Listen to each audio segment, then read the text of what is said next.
Now we will see one numerical based on rasterization of line generation by using integer Bresenham's algorithm in first octant. Problem is rasterize a line from P1 0 0 to P2 4 2. Now my first endpoint is P1.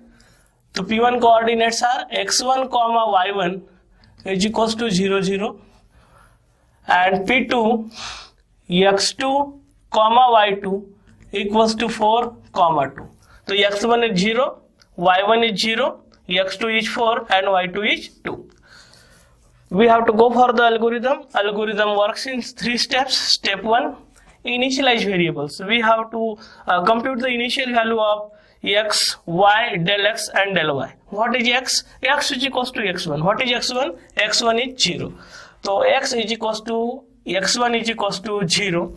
Y is equals to y1. What is y1? y1 is equals to 0. Therefore y is equals to y1 is equals to 0. Then next delta x, x2 minus x1. What is x2? 4 minus 0. This will be equals to 4.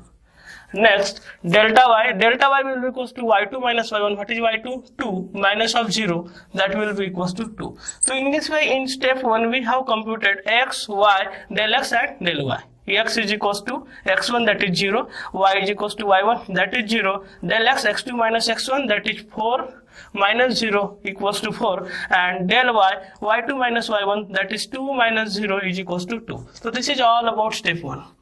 Next we have to go to step 2.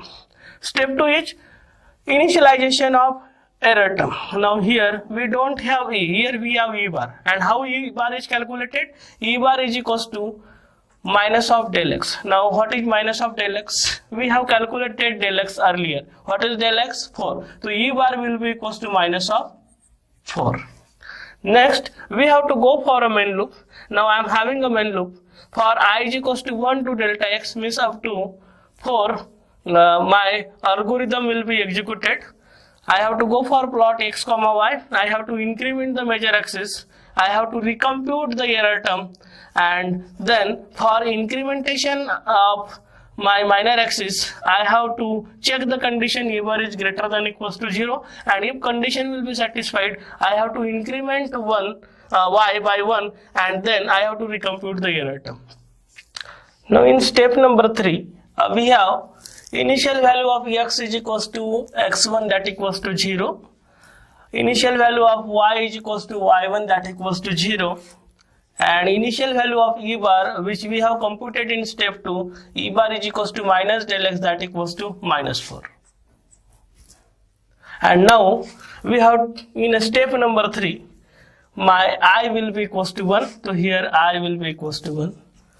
Simply I have to iterate this loop up to del x time. What is del x? Del x is 4. Therefore जब तक के I is equals to 4 नहीं होता, ये वाला loop हमारा iterate होते रहेगा. इटरेट होते वक्त जैसे ही हम मेन लूप में जाते हैं, we have to go for plot x comma y. What is the current value of x? 0. Current value of y? 0. Therefore here first we have to perform plot 0 comma 0. After that increment major axis by 1. Major axis is x, incremented by 1. Y will be as it is, and then we have to recompute error term. Recomputation is done by e bar is equals to e bar plus 2 del y. Now e bar is equals to e bar plus 2 del y. Now what is the current value of e bar? Minus 4 plus 2 del y. Y del y is 2, 2 del y, that is 4. So it comes out 0. Therefore it will be equals to 0. Then we have done this line. After that we will go for a while loop. E bar is greater than equals to 0. So here current value of e bar is 0, and that's why we will enter into the while loop. हम while loop में जाएंगे. While loop में जाते बराबर से we have to do the incrementation in minor axis. Minor axis कौन सा है हमारा? Y. Therefore y will be increased by 1. हमारा x रहेगा as it is. Once again we have to recompute e. यहाँ पे e जब हम recompute कर रहे हैं, recompute करते वक्त का फॉर्मूला है e bar is equals to e bar minus twice of del x. Now what is the current value of e bar? That is 0. Minus of 2 del x. My del x is equals to, here we can see it is 4. So minus of del x will be minus 8, तो e bar will be equals to minus of 8. तो next value of e bar will be equals to minus 8. Once again I have to go to while loop. While loop में check करेंगे e bar is greater than equals to 0. No, this time e bar कैसा है, minus 8. Here we are simply checking the value of e, और यहाँ पे ई बार का जो value है वो माइनस 8 है, यानी निगेटिव वैल्यू है, और निगेटिव वैल्यू होने की वजह से हम व्हाइल लूप से बाहर आएंगे. व्हाइल लूप से जैसे ही बाहर आता है कंट्रोल विल बी नेक्स्ट है, we have to go for a next iteration. तो now we have to go to next iteration. I will be increase by 1 and now it will be equals to 2. तो फिर से हम समझ लेते हैं step number 1 हमने क्या किया था. In case of step number 1 नहीं, we can go for iteration 1. तो इन इटरेशन 1 में हमने देखा i इज इक्वल्स टू 1 था. yes, what I have done, initial value of x and y we have plotted. क्या थे, 0, 0. तो we have done the plotting. After that we have incremented x by 1. तो 0 will be incremented to 1. Recomputed the value of e. Recomputation perform करने के बाद value मिला 0. तो this is a recomputed value of e bar. और जैसे ही e bar is equal to 0 मिला, नेक्स्ट स्टेटमेंट हमने चेक किया while e bar greater than equal to 0. तो e bar greater than equal to 0 true condition था, इसलिए हमने माइनर एक्सिस को x से बढ़ा. Yes, and once again we have recomputed the value of e bar. तो e बार जब हमने रिकम्प्यूट किया कितना मिला हमें, माइनस 8. तो that's why we have minus 8. फिर से हम व्हाइल लूप के लिए गए. व्हाइल लूप में चेक किया e bar is greater than equals to 0, यानी पॉजिटिव या 0 वैल्यू है क्या, नो, वैल्यू कैसा था, निगेटिव. इसलिए हम लूप के बाहर आए, क्या था, नेक्स्ट आए, इसलिए हमने आई को 1 से इंक्रीमेंट किया. And now we are ready for second iteration. Second iteration के लिए अगर जाएंगे तो फिर से same story. What we have to do, for i is equals to 2. Del x से ज्यादा हो रहा है क्या, नो. डेल एक्स कितना था, 4, यानी 4 तक के ये वाला लूप चलेगा. तो that's why we can enter into the for loop. सबसे पहला काम, plot x, y. What is current value of x? Current value of x is 1, current value of y is 1. Therefore we will plot 1, 1. तो 1, 1 will be plotted. After that, increment major axis by 1. Major axis by 1. Now it will be equals to 2. Y will be as it is. Once again, recompute ye. E bar is equals to E bar plus 2 del Y. Now, what is E bar? Current value of E bar is minus 8 plus 2 del Y. What is 2 del Y? Plus 4. So now it will be equals to minus 4. Therefore, value will be equals to minus 4. Now you got it. So in this way, minus 8 plus 4 that will be equals to minus 4. Now we have to go for this while condition. While condition क्या करेगा, while e bar greater than equals to 0, यानी e का value एक तो 0 होना चाहिए, नहीं तो कैसा होना चाहिए, पॉजिटिव होना चाहिए. बट वैल्यू कैसा है, निगेटिव. और निगेटिव वैल्यू होने की वजह से माइनर एक्सिस बढ़ेगा क्या, नो. तो there will not be any incrementation in minor axis. Therefore while loop के हम बाहर निकल जाएंगे. कंट्रोल कहाँ जाएगा, नेक्स्ट है. So we have to go to next time. Next time is I will be incremented by 1. Now it will be equals to 3. फिर से इटरेशन 3, 4 तक के लूप चलने वाला था. करंटली वी आर इन 3, तो देयरफॉर हम फॉर लूप में जाएंगे. सबसे पहला काम, plot current value of x and y. तो we will go for plot 2, 1. Plot 2, 1 करने के बाद मेजर एक्सिस को 1 से बढ़ाओ. What is major axis, x को 1 से बढ़ाओ, कितना हो जाएगा, 3. y will be as it is. After that, you have to recompute the value of e.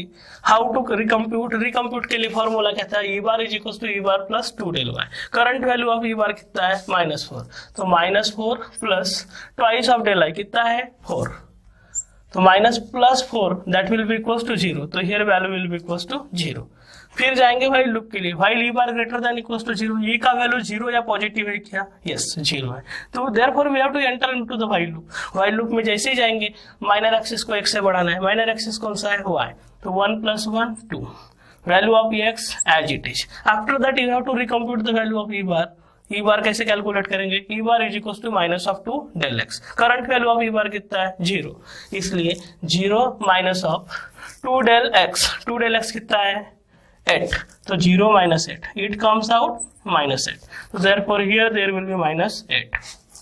फिर से व्हाइल लूप पे जाएंगे. ई बार का वैल्यू 0 या पॉजिटिव है क्या, नहीं. व्हाइल लूप के बाहर, व्हाइल लूप के बाहर जैसे आएंगे क्या आएगा, नेक्स्ट है. तो now we have to go to next है. I will be incremented by 1. It will be equals to 4.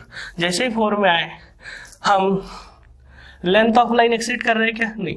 This is the maximum limit. हम डेल एक्स यानी 4 तक के हम कर सकते थे, यानी ये वाला इटरेशन हमारा एग्जीक्यूट होगा। ये इटरेशन एग्जीक्यूट होगा, सबसे पहले काम plot current value of x and y. Current value of x and y क्या है 3 एंड 2। तो क्या करेंगे हम प्लॉट 3, 2 प्लॉट किया। प्लॉट करने की नेक्स्ट काम है मेजर एक्सिस को 1 से बढ़ाओ, ये लिखा है मेजर एक्सिस 1 से बढ़ाओ। मेजर एक्सिस 1 से बढ़ाएंगे कितना होगा 3 + 1 that will be equals to 4।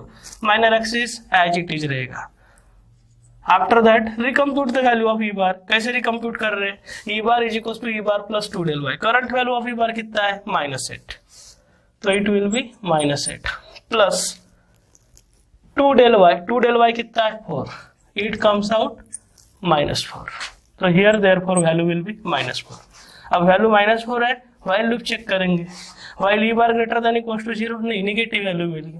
Positive या 0 वैल्यू होता है तब हम व्हाइल लूप में एंटर करते हैं, लेकिन वैल्यू कैसा है नेगेटिव। नेगेटिव वैल्यू होगा यानी क्या, we have to go to next iteration. तो simply we have to go to next iteration. Next iteration क्या होगा 5। इसे परमिट करेंगे क्या हम, नहीं। क्यों, क्योंकि for loop i is equals to 1 to delta x है, तो therefore here will be the end। तो in this way we got this entire table। Finally we have to plot all these values। तो first plot we got 0 0, तो 0, 0 is here। we have to go for plot 0 0। why, because any pixel is identified by its lower left corner। तो 0 0 कौन से pixel का lower left corner है, इस particular pixel का, that's why we have plotted this. Next plot 1, 1, where is 1 1 1 1। This is the identification of this particular pixel as a lower left corner. We have to go for plotting of this. Next is plot 2, 1, where is 2 2, 1 here this pixel। we have to go for plotting of this। and next we have plot 3, 2, so this 3, 2 this pixel, plot 3, 2 this pixel, so we have to go for plotting of this। now this is all about integer Bresenham's line generation algorithm। now the important thing which we have to observe, this is what a table which we got in step number 3। You can see step number 3 में जो हमने ई बार calculate किया था, ई बार में कहीं पर भी आपको फ्लोटिंग पॉइंट वैल्यू दिखाई दे रहा है, no. All the values are integer values. एक तो 0 होगा या पॉजिटिव वैल्यू होगा या फिर नेगेटिव वैल्यू होगा, लेकिन यहाँ पे कोई फ्लोटिंग पॉइंट वैल्यू था, नो।